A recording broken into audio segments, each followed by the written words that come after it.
Thank you, Mr. Speaker. I rise today in support of my amendment to H.R. 1, the For the People Act. H.R. 1 is bold, transformative legislation which fights voter suppression, promotes access to the ballot, cracks down on money in politics, and provides transparency to the American people.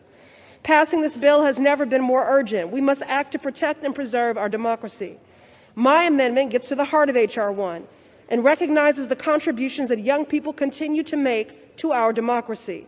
By lowering the federal voting age from 18 to 16 years of age, my amendment would enfranchise young Americans to help shape and inform the policies that will set the course for our future. From police violence to immigration reform to climate change to the future of work and minimum wage, our young people are organizing, mobilizing, and calling us to action.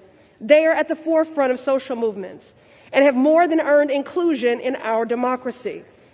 Mr. Speaker, 16 and 17-year-olds, constituents of mine, are supporting their families.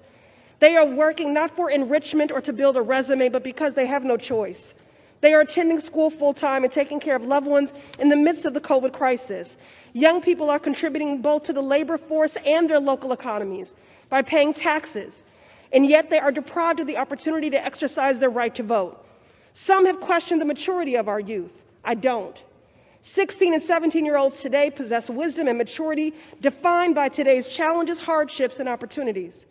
They deserve and demand a government that is accountable to them, a government that values their voices and understands the depth and breadth of their lived experience.